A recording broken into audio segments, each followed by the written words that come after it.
사사기 7장 9절에서 14절 말씀을 통해서 하나님의 일하심이라는 제목으로 함께 하나님 말씀 나누겠습니다. 우리가 신앙생활을 한다는 거 다른 말로 믿음 생활을 한다고 이렇게 이야기를 합니다. 그러면 믿음 생활이라는 것은 우리가 뭘 믿는 거죠? 하나님을 믿는 거죠. 여러분, 하나님을 믿는다는 것은 하나님이 살아 계시다는 거죠. 그럼 여러분, 하나님이 살아 계시다는 것을 어떻게 증명할 수 있을까요? 왜 세상 사람들이 그러잖아요. 너 하나님 믿냐? 그럼 하나님 나 보여줘봐. 그럼 내가 믿을게. 세상 사람 안 믿는 사람들이 보여달라고 그러잖아요. 그럼 우리가 어떻게 보여줄 수 있을까요? 하나님의 말씀을 통하여 보여주는 거예요. 하나님 말씀 속에 하나님 만난 사람들의 이야기가 많지 않습니까? 우리가 살면서요, 부모님에게 효도를 할 때도 살아 계실 때 많이 효도하라고 합니다. 왜 그렇습니까? 돌아가시면 효도를 하고 싶어도 할 수가 없기 때문입니다. 뭐 죽은 다음에 열심히 섬기는 것, 그건 알아주지 않잖아요. 그래서 그 미련 때문에 뭐 제사를 아마 정성껏 열심히 드리는 사람들도 있는 것 같아요. 근데 돌아가시면 제사 뭐 열심히 드린다고 그 조상이 압니까? 모르는 거예요. 고린도전서 10장 20절 보면 무릇 이방인이 제사하는 것은 귀신에게 하는 것이요 하나님께 제사하는 것이 아니니 나는 너희가 귀신과 교제하는 자가 되기를 원하지 아니하노라. 분명히 성경은 제사는 누구에게 하는 거래요? 귀신에게 하는 거래요. 그걸 알고 하세요. 아, 내가 지금 제사를 지내는 건 누구를 섬기는 거예요? 귀신 섬기는 거예요. 그러니까 크리스찬들은 많은 사람들이 그 제사 때문에 예수 믿는 거를 꺼려하는 분들이 있는지 모르겠는데 제사를 안 지내도 우리는 추도 예배 드리면 됩니다. 하나님 앞에 예배 드리면 되는 거예요. 그러니까 제사는 귀신에게 하는 거래요.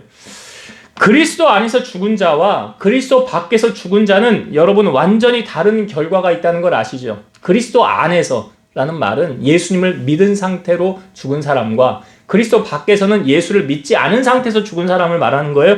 성경은 이 결과가 분명히 달라진다라고 우리에게 알려주고 있어요. 데살로니가 전서 4장 16, 17절 주께서 호령과 천사장의 소리와 하나님의 나팔 소리로 친히 하늘로부터 강림하시리니 그리스도 안에서 죽은 자들이 먼저 일어나고 그 후에 우리 살아남은 자들도 그들과 함께 구름 속으로 끌어올려 공중에서 주를 영접하게 하시리니 그리하여 우리가 항상 주와 함께 있으리라. 이게 무슨 말이냐면 예수님 분명히 하늘로 가셨지요. 다시 오신다고 그러셨잖아요.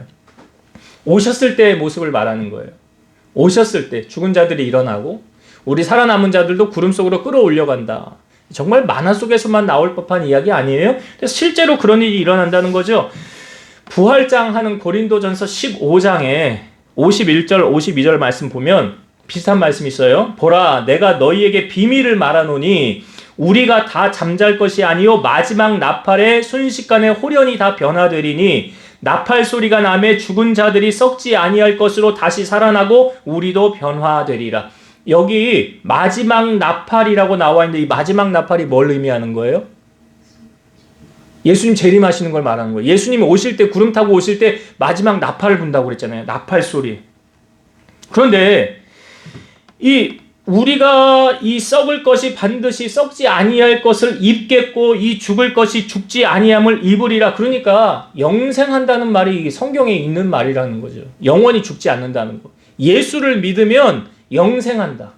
그런데 믿지 않으면 비참한 결과가 있는 거예요. 영원히 고통당하는 곳에 있는 거죠. 마태복음 24장은 예수님이 죽기 전에 우리에게 종말장으로 알려주신 거거든요. 근데 여기 예수님이 24장에 비슷한 말씀 계속하고 있어요. 24장 30절 31절 그때의 인자의 징조가 하늘에서 보이겠고 그때의 땅의 모든 족속들이 통곡하며 그들이 인자가 구름을 타고 능력과 큰 영광으로 오는 것을 보리라.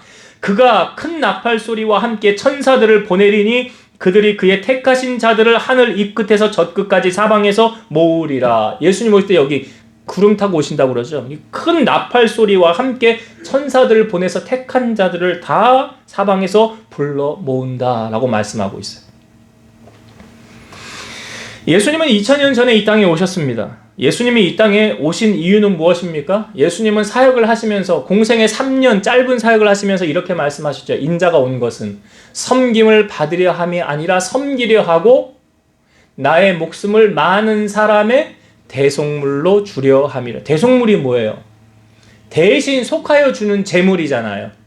대신 내가 죽어주겠다는 제물이잖아요. 그러니까 우리 죄를 사해 주시기 위해서 예수님께서 십자가에서 죽으셨다는 거죠. 그러나 죽으셨지만 사흘 만에 부활하셨고 40일을 이 땅에 계시다가 예수님은 어떻게 되셨습니까? 제자들이 보는 가운데서 하늘로 올라가셨죠. 그러니까 제자들이 이렇게 하늘을 쳐다보고 있으니까 흰옷 입은 두 사람이 제자들에게 이렇게 말하는 거예요. 갈릴리 사람들아, 어찌하여 서서 하늘을 쳐다보느냐? 너희 가운데서 하늘로 올라가신 이 예수는 너희가 본 그대로 다시 오시리라. 예수님 분명히 하늘로 승천하셨어요. 육을 가지고 승천하신 거예요. 예수님 지금 어디 계시죠? 어디 계십니까? 예, 천국에 계시는 것이요. 천국에. 예, 그걸 어떻게 증명할 수 있어요? 예, 하나님의 말씀, 성경으로. 자, 마가복음 16장 19절, 마가복음 마지막 장입니다. 주 예수께서 말씀을 마치신 후에 하늘로 올려지사 하나님 우편에 앉으시니라. 어디 앉으셨다고요? 하나님 우편에 앉으셨다고 그랬죠. 자, 이걸 또 본 사람이 있어요. 초대교회에 7 집사가 세워졌었죠. 그 7 집사 가운데 스데반이 돌을 맞아 순교하기 전에 영안이 열려 하늘을 봅니다. 사도행전 7장 55, 56절. 스데반이 성령 충만하여 하늘을 우러러 주목하여 하나님의 영광과 및 예수께서 하나님 우편에 서신 것을 보고 말하되 보라, 하늘이 열리고 인자가 예수님이 하나님 우편에 서신 것을 보노라 한대. 스데반이 봤잖아요. 예수님 어디 계세요?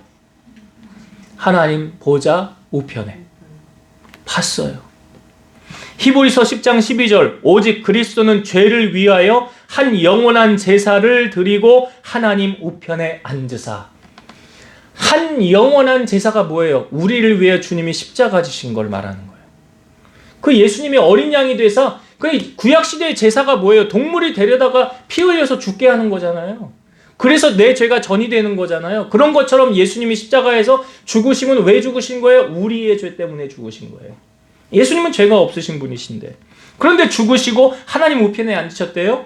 히브리서 12장 2절. 믿음의 주여 또 온전케 하시는 이인 예수를 바라보자. 그는 그 앞에 있는 기쁨을 위하여 십자가를 참으사 부끄러움을 개의치 아니하시더니 하나님 보좌 우편에 앉으셨느니라. 그러니까 계속 성경이 뭘 증언하고 있냐면 예수님 지금 어디 계신다고요? 하나님 보좌 우편에. 거기 계신다고요. 근데 예수님은 분명히 다시 오신다고 그랬죠. 언제 다시 오신다고 우리에게 알려주셨나요? 옛날에요. 92년도에 다미선교회라고 있었죠? 예, 그때 예수님 종말 온다고 그랬잖아요. 10월 31일?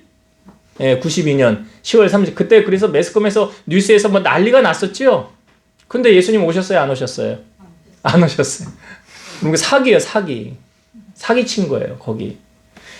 예수님이 다시 오신다는 건 누구만 아시느냐? 성경에 이렇게 기록되어져 있어요. 마태복음 24장 36절. 그러나 그날과 그때는 아무도 모르나니 하늘의 천사들도 아들도 예수님도 모르고 오직 아버지 하나님만 아시느니라. 아무도 몰라요. 그런데 우리에게 이러한 때에 주님이 오실 것이다 라고 알려주신 비유의 말씀은 있어요. 누구의 때와 같이 오시느냐? 노아의 때와 같이 오신다. 이게 무슨 비유입니까? 노아가 방주를 만들었을 때, 그렇죠? 120년 동안 방주를 졌어요. 그러니까 120년 동안 내가 방주를 왜 짓는지 너희들은 보고 깨달으라는 거 아니에요? 그리고 노아가 방주를 다 만든 다음에 이제 큰 비가 내릴 테니까 일로 들어오십시오 그랬죠. 근데 사람들이 들어왔어요? 안 들어왔어요? 그게 오늘날 뭘 말하고 있습니까? 여러분, 교회가 많잖아요. 교회가 왜 존재하는 거예요? 방주와 똑같은 거예요. 교회로 들어오면 사는 거예요. 영생 얻는 거예요. 홍수에 잠기지 않는 거예요. 심판을 당하지 않는 거예요. 근데 많은 교회를 그냥 보기만 하지 들어오려고 하진 않잖아요. 그게 노아의 때와 똑같은 거예요. 방주는 만들어 놨는데 방주로 안 들어와요. 교회는 많은데 교회로 안 들어와요. 왜? 주님이 다시 오실 걸 모르니까. 분명히 성경에는 주님이 다시 오신다라고 말씀하고 있는데 사람들이 모르니까. 그러니까 노아의 때를 보면서 우리에게 주님 뭐라고 말씀하시냐면 그러므로 깨어있으라. 어느 날에 너희 주가 오실는지 너희가 알지 못하느니라. 그러므로 준비하고 있으라. 생각하지 않은 때에 인자가 오리라. 마치 도적이 예고 없이 오는 것처럼. 그래서 흔히 목사님들이 이런 얘기 많이 합니다. 예수님 언제 오실까? 그냥 우스갯말로 하는데요. 비 많이 오는 수요일 저녁 예배 때 오실 것이다. 왜요? 그때는 진짜들만 교회 오거든요. 네? 그렇지 않겠어요? 예. 그러니까 진짜와 가짜를 가릴 거 아니에요. 그러니까 우리가 신앙생활 하면서 항상 어떤 마음을 갖고 신앙생활을 해야 되냐? 나는 오늘 죽어도 천국 간다라는 신앙, 믿음. 그리고 나는 주님이 다시 오실 것을 맞을 준비를 하며 살아가야 된다는 거예요. 그러니까 여러분 다른 보험 못 들어도 제가 꼭 들으라는 보험 있지요. 천국 보험 들으라고 그랬잖아요. 다른 건 못 들어도 돼요. 왜? 다른 건 이 땅에서 삶이 그냥 죽으면 끝이지만 우리 사람이 한 번 죽는 건 정한 이치요. 그 후에는 심판이 있다고 그랬잖아요. 하나님 보좌 앞으로 간다고요. 그래서 양과 염소, 의인과 악인 갈린다고요. 천국과 지옥으로. 둘 중에 한 군데를 가야 되는데 어디를 가고 싶으시냐고요. 이건 누구에게나 똑같이 다 적용되는 거예요. 근데 기회는 언제 있느냐? 내가 살아있을 때. 살아있을 때 기회가 있는 거예요. 그래서 그때 예수 믿고 영접하면 천국 백성 될 수 있는 거예요. 제가 아까 여러분 하나님을 믿는데 하나님이 살아계시다는 것을 그럼 우리가 어떻게 증명할 수 있느냐? 이 질문에 하나님을 만난 사람들은 확신을 갖고 얘기할 수 있을 거예요. 내가 하나님 만났거든. 그러니까 우리가 신앙생활하면서 인격적인 하나님 만나는 거 중요하다고 그랬잖아요. 왜 그 하나님이 아브라함의 하나님, 이삭의 하나님, 야곱의 하나님 말고 나의 하나님이 되는 것. 그 하나님이 내 아버지가 되는 것. 그건 내 하나님이 돼야 내가 증명할 수 있을 거 아닙니까? 그러니까 성경에는 하나님을 만나는 방법을 알려주고 있어요. 어떻게 하면 하나님을 만날 수 있느냐? 잠언 8장 17절. 나를 사랑하는 자들이 나의 사랑을 입으며 나를 간절히 찾는 자가 나를 만날 것이니라. 누가 하나님 만난대요? 예, 하나님을 간절히 찾는 자를 하나님 외면하지 않고 만나주신대요. 마치 삭개오가 예수님 만나려고 사람들 주위에 못 갔잖아요. 키도 작고 세리장이고 사람들에게 손가락질 받는 사람이라. 근데 나무 위에 올라가 있는 삭개오를 예수님이 그냥 지나쳤습니까? 아니죠. 삭개오에 내려와라 그러잖아요. 그건 뭐예요? 삭개오가 예수님 만나기를 간절히 소망했잖아요. 그러니까 예수님이 만나주시는 거잖아요. 우리가 간절히 만나기를 사모하면 주님도 그냥 지나치지 아니하시고 만나주신다니까요. 왜? 주님 살아계시니까, 하나님이 살아계시니까 만나주신다고 하는 거 아닙니까? 시편 53편 1절에서 2절. 어리석은 자는 그의 마음에 이르기를 하나님이 없다 하도다. 그들은 부패하여 가증한 악을 행하며 선을 행하는 자가 없도다. 하나님이 하늘에서 인생을 굽어 살피사 지각이 있는 자와 하나님을 찾는 자가 있는가 보려 하신즉. 누가 나를 찾나? 하고 하나님이 하늘에서 보신대잖아요. 역대하 16장 9절. 여호와의 눈은 온 땅을 두루 감찰하사 전심으로 자기에게 향하는 자들을 위하여 능력을 베푸시나니. 그러니까 여러분 성경은요 온통 하나님을 만난 사람들의 이야기로 가득 차 있지 않습니까? 아브람 하나님 만났잖아요. 본토 친척 아비집을 떠나 내가 너에게 지시한 땅으로 가라. 하나님의 말씀 붙잡고 가지 않습니까? 하나님이 그에게 말씀해 주시잖아요. 400년 동안 애굽에서 종살이했던 이스라엘 백성을 출애굽한 지도자 모세. 떨기나무에 불이 붙었는데 나무는 타지 않고 거기서 하나님 만나잖아요. 하나님 음성이 들리잖아요. 이스라엘의 두 번째 왕이었던 다윗 역사를 보면 얼마나 하나님이 그에게 많은 응답을 해주셨습니까? 전쟁을 할 때마다 하나님 올라갈까요 말까요? 가라. 어떨 땐 가지 말아라. 똥나무 밑에 숨어 있어라.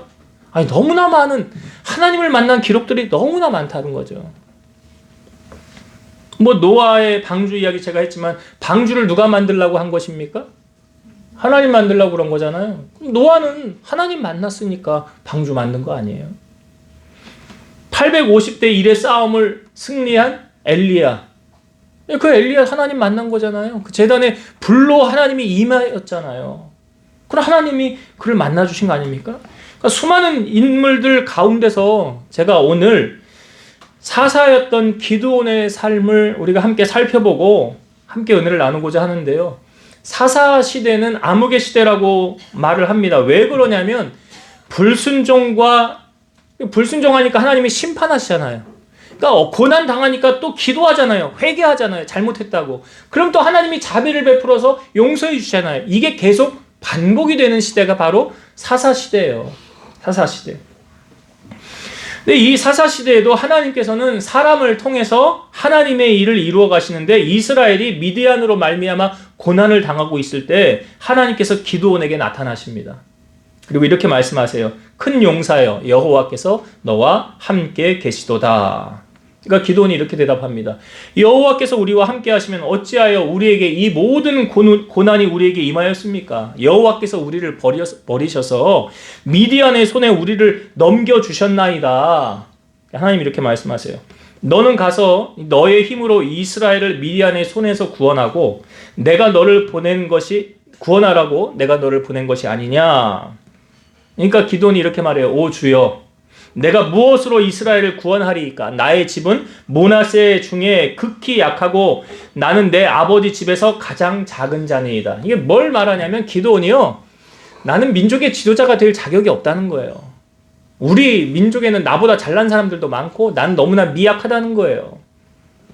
그러니까 하나님이 뭐라고 그러냐면 내가 반드시 너와 함께 하리니 네가 미디안 사람 치기를 한 사람을 치듯 하리라. 그러니까 이게 안 믿어지거든요. 기드온이 지금 하나님이 뭐 나를 통해서 이 민족을 구원한다고 이게 안 믿어지니까 기드온이 뭐라고 그러냐면, 만일 내가 주께 은혜를 얻었으면 나와 말씀하시는 이가 주 되시는 표징을 내게 보이소서. 내가 예물을 가지고 다시 주께로 와서 그것을 주 앞에 드리기까지 나를 떠나지 마시기를 원합니다. 그래, 너 들어올 때까지 내가 기다리리라. 이게 못 믿어서 하는 말이에요, 기드온이. 정말 당신이 하나님이 맞냐 이 말이죠. 그래서 이 기드온이 염소 새끼 하나를 준비하고 가루 한 해바 2.2리터의 무교병을 만들고 고기를 소쿠리에 담고 국을 양푼에 담아서 상수리 나무 아래로 가져다가 하나님의 사자가 있는 그곳에 도착을 합니다. 그랬더니 하나님의 사자가 사람의 모양으로 나타난 거예요. 이렇게 말하는 거예요. 고기와 무교병을 가져다가 이 바위 위에 놓고 국을 부으라. 그래서 그렇게 했더니 여호와의 사자가 손에 잡은 지팡이 끝을 내밀어 고기와 무교병에 다시 이렇게 딱 대니까 불이 바위에서 나와서 그 고기와 무교병을 살랐고 여호와의 사자는 떠나서 보이지가 않게 된 거예요. 그러니까 그 모습을 보면서 기드온이 정말 하나님을 내가 만났구나 라고 인정을 하게 된 거죠. 그러면서 여호와의 사자를 만날 줄 알고 이렇게 말합니다. 슬프도소이다 주 여호와여, 내가 여호와의 사자를 대면하여 보았나이다. 당신은 하나님을 만나면 죽는 줄 알았어요. 그러니까 기드온이 죽는 줄 알고 이렇게 이야기를 할 때 하나님의 음성이 다시 들려옵니다. 너는 안심하라, 두려워하지 말라, 죽지 아니하리라. 기드온이 거기서 제단을 샀습니다. 그리고 그 제단의 이름을 뭐라고 그러냐면 우리가 자주 하는 인사 샬롬. 거기서 제단을 쌓고 여호와 샬롬이라는 이름을 줘. 왜 여호와 샬롬이냐? 죽음에서 생명으로, 평화로 옮겨졌기 때문에 여호와 샬롬 이렇게 이름을 지은 거예요. 그날 밤에 하나님이 기드온에게 다시 나타나십니다. 그리고 이러한 명령을 하십니다. 너 아버지에게 있는 수소 곧 7년 된 둘째 수소를 끌어오고 내 아버지에게 있는 바알의 제단을 헐며 그 곁에 아세라 상을 찍고 그 산성 꼭대기에 내 하나님 여호와를 위하여 규례대로 한 제단을 쌓고 그 둘째 수소를 잡아 내가 찍은 아세라 나무로 번제를 드릴지니라. 이게 지금 하나님이 무슨 일을 기드온에게 시키는 겁니까? 소를 가져다가 아세라상, 바알상 찍고 그걸 태워서 제물을 드려라 라고 하는 거잖아요. 이게 지금 무슨 작업을 하는 거예요? 그 당시에요, 우상이 만연했다는 거 아닙니까? 바알과 아세라 우상이 많았다는 거예요. 그런데 하나님께서 지금 기드온을 쓰시기 위해서 가장 먼저 하는 작업이 무엇입니까? 우상 타파. 그 말은 다른 말로요, 하나님이 주인 되시게 하라라는 거예요. 너 이제 두 신을 섬기면 안 돼. 바알 신을 없애버리고 아세라상을 찍어서 그것으로 내게 번제를 드리고 싹 없앤 후에 이제 뭐 하라는 거예요? 하나님만 섬기라는 거예요. 여러분, 하나님께서 일하시게 하려면, 우리의 삶에 역사하시게 하려면 두 마음 품으면 안 돼요. 두 신을 섬기면 안 돼요. 우리가 하나님의 자녀로 거듭났으면 이제 하나님만 섬겨야 하는 거예요. 마태복음 6장 24절 한 사람이 두 주인을 섬기지 못할 것이니 혹 이를 미워하고 저를 사랑하거나 혹 이를 중히 여기고 저를 경히 여김이라. 너희가 하나님과 재물을 겸하여 섬기지 못하느니라. 하나님도 섬기고 재물도 섬기는 그런 일은 하면 안 된다. 그럴 수 없다는 거니까 여기 재물은 신으로 보는, 우리가 만몬신이라고 이야기하잖아요. 만몬신, 재물은. 부자 청년 이야기 잘 알잖아요. 부자 청년이 어느 날 주님 앞에 와서 주님 어떻게 하면 구원받습니까? 네가 계명을 잘 알지 않느냐? 살인하지 말라, 간음하지 말라, 도적질하지 말라, 내 이웃의 것을 속여 빼앗지 말라, 거짓 증언하지 말라. 그랬더니 제가 이거 어려서부터 다 지켰습니다. 그리고 돌아가려고 그러는데 예수님이 한 가지 부족한 게 있는데 너 재산을 다 팔아서 가난한 자들에게 주고 나를 따르라. 그러면 하늘에서 보화가 너에게 있으리라. 그랬더니 이 청년이 근심하며 돌아갔지요. 왜 근심하며 돌아갔어요? 못하겠다는 거예요. 예수님 말씀대로. 내가 어떻게 이 재물을 다 사람들에게 나누어 줄 수가 있어. 저는 못합니다. 그러니까 이 청년은 예수님, 하나님을 주인으로 섬기는 줄 알았지만 하나님을 주인으로 섬기는 게 아니라 재물을 주인으로 섬기고 있었다는 거죠. 그러니까 예수님이 너희가 나의 제자가 되려면 자기를 부인하고 자기의 모든 소유를 버리고 나를 따르라 그러잖아요. 그러니까 제자 되는 조건이 그러했잖아요.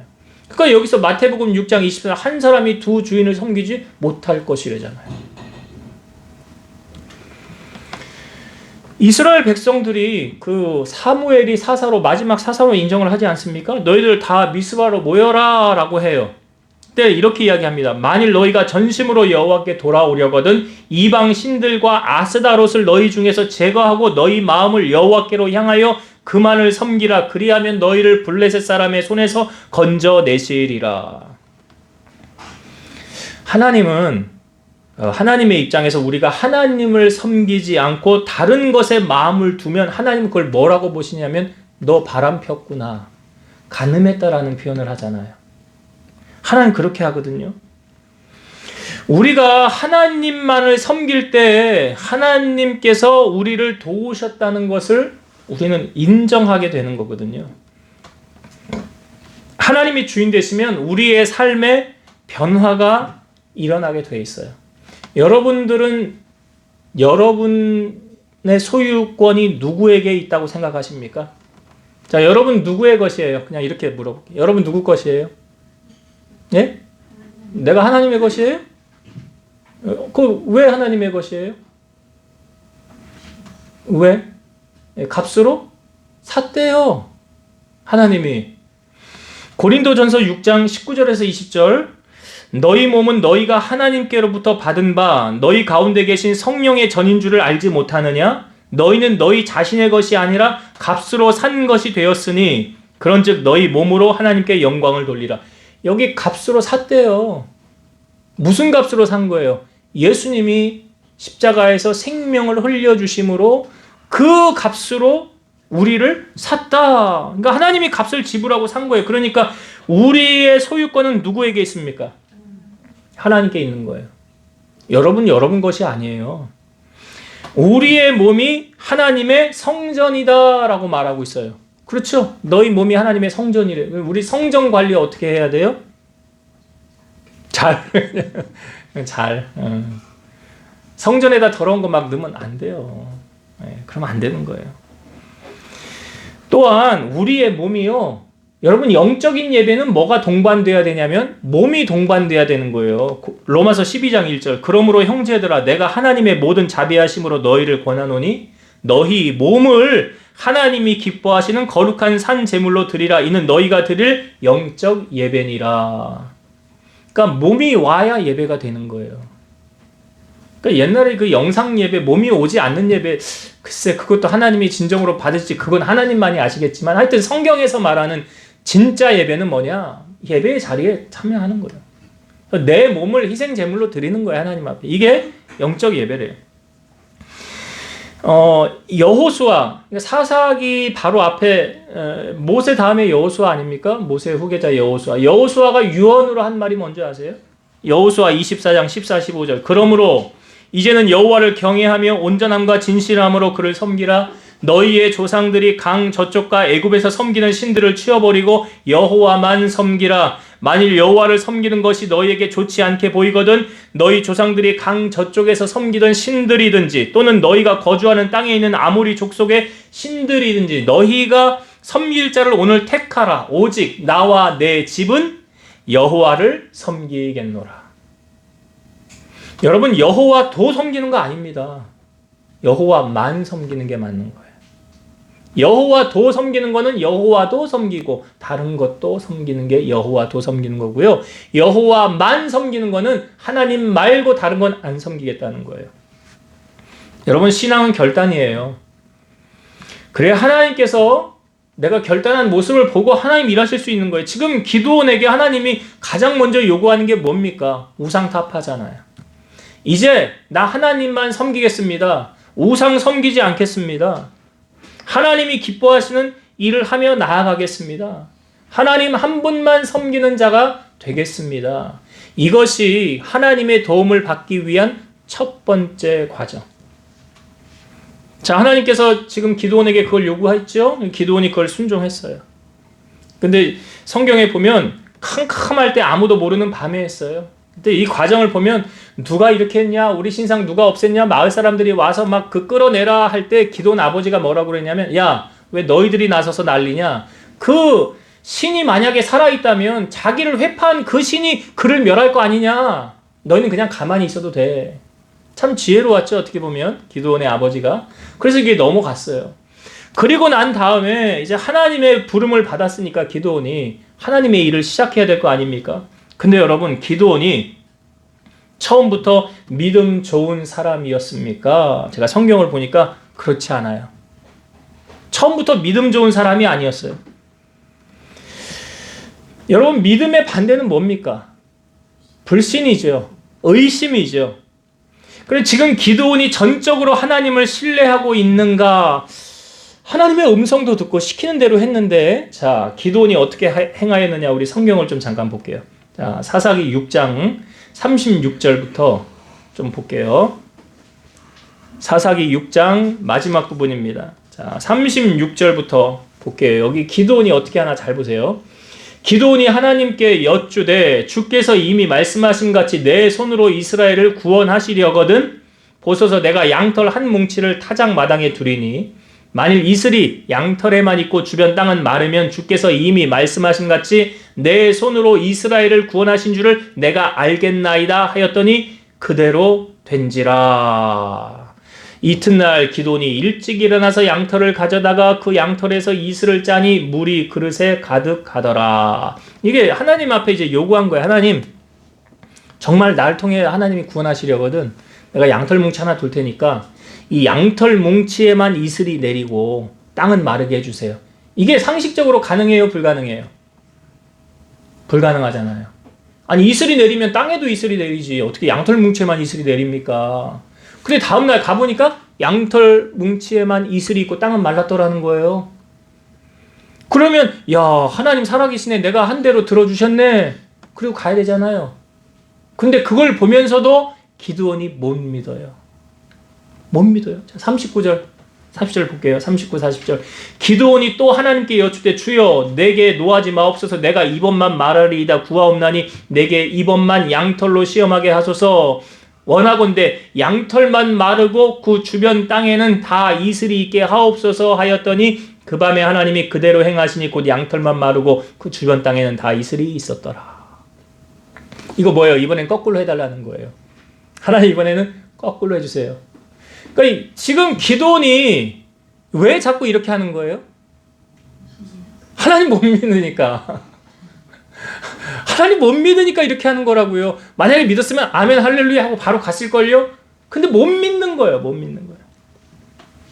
근데 하나님이 기드온이 해달라는 대로 이제 해줬잖아요. 그러면 할렐루야, 아멘, 하나님 살아계십니다 하고 가야 되잖아요. 자, 그 다음에 기드온이 이제 이스라엘 사람들, 미디안과 싸울 사람들 모이십시오 했더니 32,000명이 모였어요. 근데 상대는 얼마냐? 135,000이래요.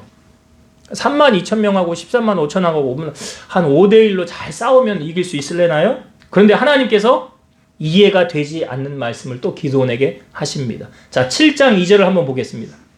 사사기 7장 2절. 여호와께서 기드온에게 이르시되 너를 따르는 백성이 너무 많은즉 내가 그들의 손에 미디안 사람을 넘겨주지 아니하리니 이는 이스라엘이 나를 거슬러 스스로 자랑하기를 내 손이 나를 구원하였다 할까 함이니라. 자, 지금 몇 명 모였다고요? 32,000명. 근데 하나님이 저쪽은 135,000인데 32,000명 모인 걸 보고 하나님이 야, 너무 많이 모였대. 여기서 많이 모인 거예요? 적게 모인 거예요? 적게 모인 거지. 2대1 싸움도 안 되는 거잖아요. 근데 하나님이 너무 많이 모였대. 그 이유가 뭐래요? 왜 많이 모였대요? 만약에 너희들 싸워서 이기면 뭐라고 말한대요? 야, 내 손이 나를 구원했다. 야, 우리가 잘 싸워서 이겼잖아. 야, 너도 잘 싸우고 나도 잘 싸우고. 그래서 하나님이 이제 뭐라고 말씀하시냐면 두려워 떠는 자는 돌려보내래. 그래서 몇 명이 돌아갔느냐? 22,000명 돌아가고 10,000명 남았어요. 이제 10,000명으로 싸워야 돼. 근데 하나님이 또 기드온에게 말씀하시는 거야. 야, 10,000명도 많다. 그러니까 내가 시키는 대로 너 해라. 군사들을 이끌고 강가로 내려가라. 거기서 물을 마시게 해라. 그래서 구별을 하는 거예요. 무릎 꿇고 마시는 자, 개같이 핥는 자. 근데 손으로 떠서 무릎을 꿇지 않는 자 따로 모아라. 그랬더니 무릎을 꿇지 않고 물을 마신 사람이 300명이에요. 나머지 사람들은 다 돌려보내라. 97,000명 돌아갔어요. 300명 남았어요. 9,700명이 돌아가고 300명이 남았어요. 그래서 하나님이 이제 기드온에게 말씀하십니다. 내가 이 300명으로 너희를 구원하리라 라고 말씀하세요. 여러분, 기드온이요 하나님의 말씀을 신뢰합니까 못합니까? 300명으로 135,000명을 이긴다고요? 믿어져요 안 믿어져요? 못 믿겠거든요. 그러니까 못 믿겠으니까 하나님이 또 말씀하시는 거예요. 그게 오늘 우리가 읽은 본문이에요. 자, 본문 말씀 다시 봅시다. 자, 7장 9절부터 제가 읽어볼게요. 그 밤에 여호와께서 기드온에게 이르시되 일어나 진영으로 내려가라. 내가 그것을 내 손에 넘겨 주었느니라.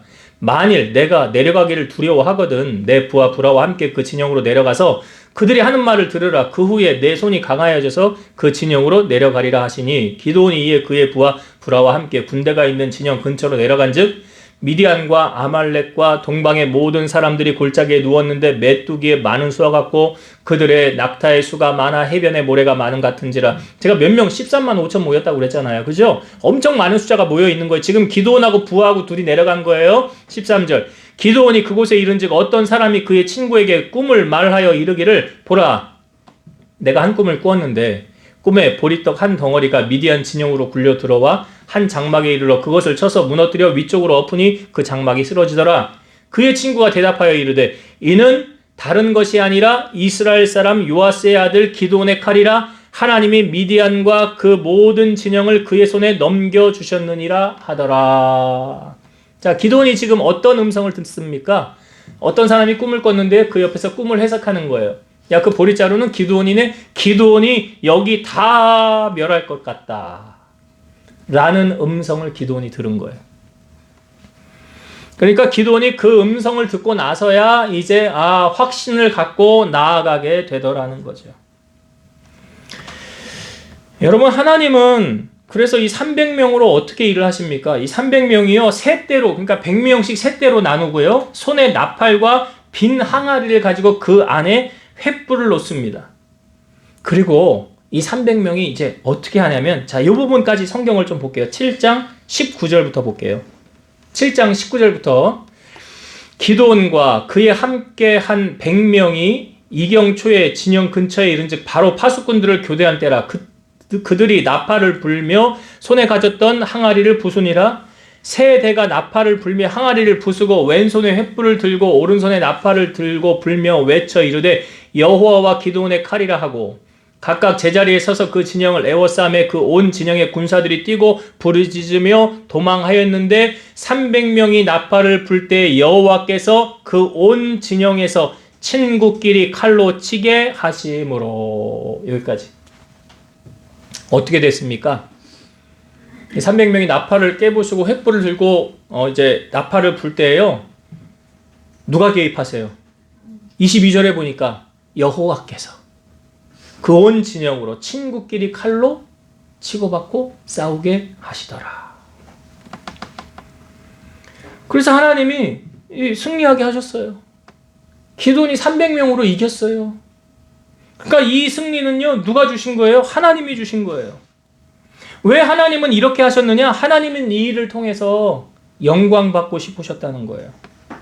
그러니까 지금 기드온의 생각과 하나님의 생각이 너무 다르죠. 이사야 55장 8절과 9절, 이는 내 생각이 너희의 생각과 다르며 내 길은 너희의 길과 다름이니라. 여호와의 말씀이니라. 이는 하늘이 땅보다 높음같이 내 길은 너희의 길보다 높으며 내 생각은 너희의 생각보다 높음이니라. 여러분, 하나님을 신뢰하십시오. 하나님이 일하십니다.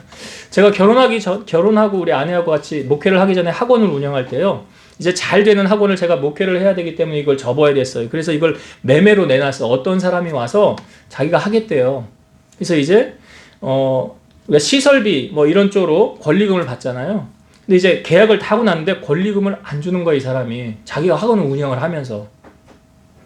갑자기 그냥 우리는 이제 학원도 이제 다 물려주고 다 운영하는 거 다 넘겨줬는데 그럼 줘야 되잖아요, 돈을.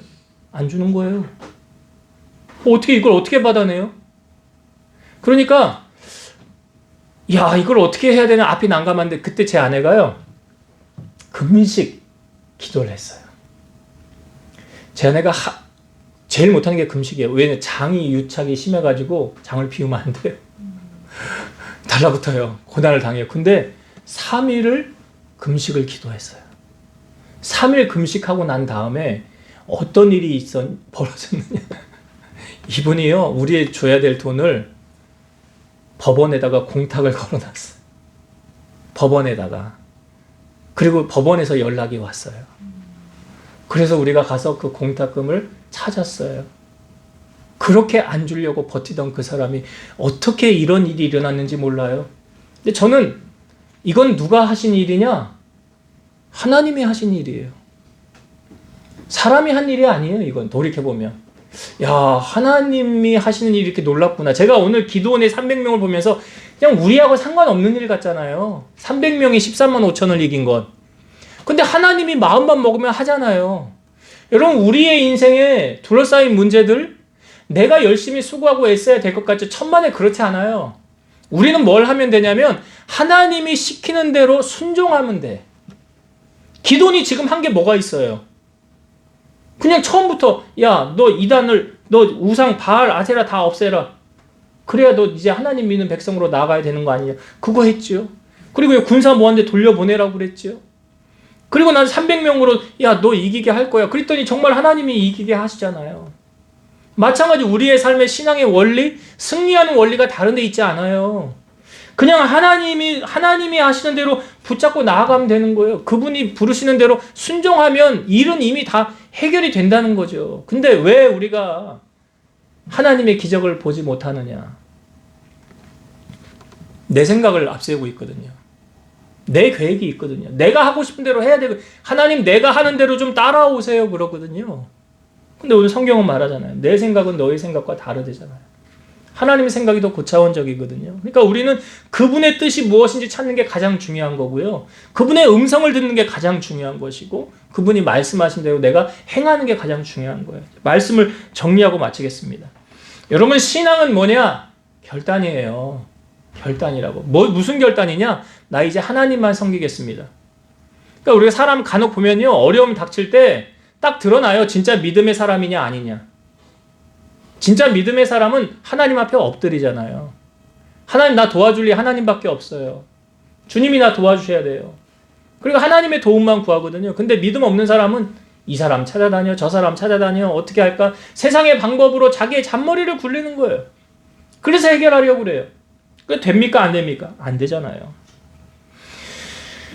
출애굽한 이스라엘 백성들이요, 홍해 앞에 다다랐을 때 뒤에는 애굽의 군사 쫓아오잖아요. 앞에는 홍해잖아요. 근데 그 지도자였던 모세, 이스라엘 백성들은 기도하면서도 원망하고 불평했어요. 근데 모세는 그때 뭐라고 말합니까? 너희는 두려워하지 말고 가만히 서서 여호와께서 오늘 너희를 위하여 행하시는 구원을 보라. 너희가 오늘 본 애굽 사람을 영원히 다시 보지 아니하리라. 여호와께서 너희를 위하여 싸우시리니 너희는 가만히 있을지니라. 여러분, 이 말은요, 모세가 홍해 갈라진 건 알고 한 말일까요? 모르고 한 말이에요. 근데 마치 다 알고 하는 것처럼 말하지 않아요? 야, 걱정하지 마. 이제 곧 홍해 갈라질 거거든. 근데 그거 몰랐다고요, 모세가. 이 말을 한 다음에도요, 하나님이 모세에게 이렇게 너 왜 거기 서 있냐? 지팡이 내밀어서 갈라지게 하고 건너가라. 그 다음에 하신 말씀이라고요. 그러니까 우리의 삶에 여러분, 하나님을 향한 신뢰와 확신이 있느냐? 지금 하나님이 계속 기드온에게 그 양털 뭉치 반대로 한 거, 그 계속 군사 많은데 돌려보낸 거 계속 의심했잖아요. 근데 뭐 결국 확신을 가진 것은 적진에 들어가서 그 적군들이 하는 이야기를 듣고 확신을 가졌지만, 결국은 우리가 하나님을 향한 확신과 믿음이 있다면 하나님은 오늘도 이 300명을 통하여 13만 5천을 물리친 것처럼 오늘 우리가 하나님을 신뢰하고 나는 이제 주님밖에 없습니다. 하나님만을 믿음으로 나아가겠습니다. 라는 결단과 각오로 나아간다면 오늘 우리 삶에 둘러싸인 문제들 하나님이 해결해 주실 줄로 믿습니다. 이런 은혜를 경험하고 간증하는 여러분 삶 되시기를 주의 이름으로 축원드립니다. 기도하겠습니다. 지금도 살아서 역사하시는 하나님 감사합니다. 기드온의 삶에 하나님이 어떻게 개입하시는지 오늘 말씀을 통하여 우리가 은혜를 나누었습니다. 근데 하나님 부름을 받고 가장 먼저 한 것은 우상 타파였습니다. 하나님, 우리가 하나님을 믿는다는 것은 이제 하나님 외에 다른 것을 섬기지 않겠다는 결단입니다. 우리의 믿음과 각오와 결단이 하나님 앞에 증명되어지게 하시고 그것을 통해서 하나님의 기적을 경험하는 우리 성도들 되게 하여 주옵소서. 때로는 내 지식으로, 내 머리로, 내 상식으로 이해가 되지 않는다 할지라도 하나님이 하시면 오늘 300명을 통하여 13만 5천을 물리치지 않으셨습니까? 그런 일을 나타내시는 하나님이신 줄로 믿사오니 오늘 우리의 삶에 둘러싸인 문제들 또한 동일하게 하나님을 신뢰함으로 주신 말씀을 붙잡고 순종함을 통하여서 기적의 주인공으로 살아가는 우리 성도들 다 되게 하여 주옵소서. 예수님의 이름으로 기도드리옵나이다. 아멘.